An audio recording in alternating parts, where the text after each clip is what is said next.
வணக்கம் மக்களே! இன்னைக்கு 2 பெரிய கைய மீட் பண்றதுக்காண்டி தஞ்சாவூர் வரைக்கும் போயிருந்தோம். அது யாருன்னு தெரிஞ்சுக்கிறதுக்காண்டி இந்த வீடியோ ஃபுல்லா பாருங்க. இன்னைக்கு நாள் 21 க்ளீன் பல்கிங் சேலஞ்ச். காலைல எந்திரிச்சோனே நம்ம வழக்கமா பண்ற வேலையெல்லாம் பண்ணிட்டு, மீல் ப்ரிப்பேர் பண்ணிட்டு, மார்னிங்க்கு 4 பிரெட்டு, 4 முட்டைய சாப்பிட்டுட்டு, கொய்யாக்காவ கடிச்சுக்கிட்டே காலேஜுக்கு கிளம்பிட்டேன். பஸ் ஸ்டாண்ட்ல நின்னுட்டு இருக்கும்போது தான் தோணுச்சு, நேத்து ஹரி ப்ரோ ஒரு வீடியோ போட்டிருந்தாரு, தஞ்சாவூர் வரேன்னு சொல்லிட்டு. இன்னைக்கு காலேஜ்ல ஸ்போர்ட்ஸ் டே தான். போணுமான்னு யோசிச்சுக்கிட்டே இருந்தேன். காலேஜ் பஸ்லயும் ஏறியாச்சு. அதுக்கப்புறம் தோணுச்சு போவானான்ட்டு. அதோட காலேஜ் பஸ்லேருந்து பஸ் ஸ்டாண்ட்ல இறங்கி தஞ்சாவூர் பஸ்ல ஏறியாச்சு. நான் மட்டும் தனியா போனா தனியா மாட்டிப்பேன்னு சொல்லிட்டு நம்ம நண்பரையும் சேர்த்து இழுத்துட்டு போயாச்சு. கையில வேற வெறும் 300 தான் வச்சிருந்தோம். போறதுக்கே பஸ்ஸுக்கு 150 காலி. அங்க போய் ரீச் ஆயிட்டு அவங்க இருக்கிற இடத்துக்கு 5 கிலோமீட்டரு நடந்தே போனோம். ஆனா விஜய் ப்ரோவெல்லாம் சும்மாவே சொல்லக்கூடாது. நான் பண்ற மெசேஜுக்கெல்லாம் ரிப்ளை பண்ணிட்டு ஃபோன் அடிச்சு முதற்கொண்டு கேட்டாரு, ப்ரோ வந்துட்டீங்களா ப்ரோ அப்படின்ட்டு.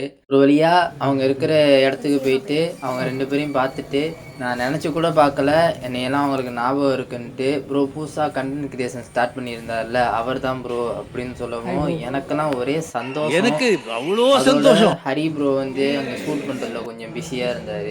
அதோட விஜய் ப்ரோ நான் கேட்ட கொஸ்டினுக்கெல்லாம் எனக்கு ரிப்ளை பண்ணிக்கிட்டு எனக்கு அவருக்கு தெரிஞ்ச கொஞ்சத்தை சொல்லி கொடுத்துட்டு கண்டென்ட் கிரியேஷனை பற்றி கொஞ்சம் எனக்கு நாலேஜெல்லாம் சொல்லி கொடுத்துட்டு. ஆனால் ஹரி ப்ரோவை தான் பார்க்கவே முடியல, மனசை எங்கே போனாருன்னு தெரில. அதோட விஜய் ப்ரோட்ட சொல்லிட்டு அங்கேருந்து கிளம்பியாச்சு. பஸ் ஸ்டாண்டுக்கு டிக்கெட் எடுக்க சொன்னால் மனசை வேற எதுக்கும் எடுத்திருக்கேன் என் ஃப்ரெண்டு. அதோட வேற எங்கேயோ போய் இறங்கி அங்கேருந்து இன்னொரு பஸ்ஸு பிடிச்சி ஊருக்கு போகிற பஸ்ஸுக்காண்டி வெயிட் பண்ணி நின்றுட்டு இருந்தோம். வண்டி 3 பஸ்ஸை விட்டாச்சு. அதோட பசிக்கவும் காலேஜுக்குன்னு எடுத்துகிட்டு வந்த சாப்பாடு அங்கேயே உட்காந்து சாப்பிட்டுட்டு ஒரு வழியாக பஸ்ஸு பிடிச்சி 5 மணிக்கு வீட்டுக்கு வந்து சேர்ந்தோம். இந்த பயணம் காலைல 8 மணிக்கு ஆரம்பித்தது.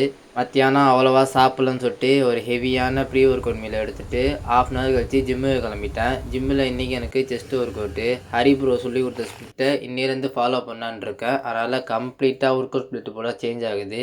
இன்றைக்கி ஒர்க் அவுட்டெல்லாம் சொல்லிட்டு இருந்தேன்னா வீடியோ ரொம்ப லென்த்தாக போகும். அதனால் கேப்ஷனில் கொடுக்குறேன், செக் பண்ணி பார்த்துக்கோங்க. வந்துட்டு இருக்கும்போது ஹரி ப்ரோட்ட பேச முடியலன்னு சொன்னனால ஹரி ப்ரோ வந்து எனக்கு அவர் நம்பர் வந்து சென்ட் பண்ணியிருந்தாரு, சேவ் பண்ணி வச்சுக்கோங்க மேன் அப்படின்ட்டு. அந்த குஷியிலேயே வீட்டுக்கு வந்துட்டு போஸ்ட் ஒர்க் அவுட் மீலா 200 கிராம் சிக்கன், 200 கிராம் ரைஸு கூட கொஞ்சம் கொய்யாக்காவை எடுத்துக்கிட்டு நைட்டு தூங்க போகிறதுக்கு முன்னாடி சத்துமாவு கொஞ்சம் பிரெட்டு பனானா 3த்தையும் சாப்பிட்டு இன்றைக்கி நாளை முடிச்சுக்கிட்டேன். நாளைக்கு வீடியோவில் சந்திப்போம். மறக்காமல் ஒரு ஃபாலோ பண்ணி வச்சுக்கோங்க.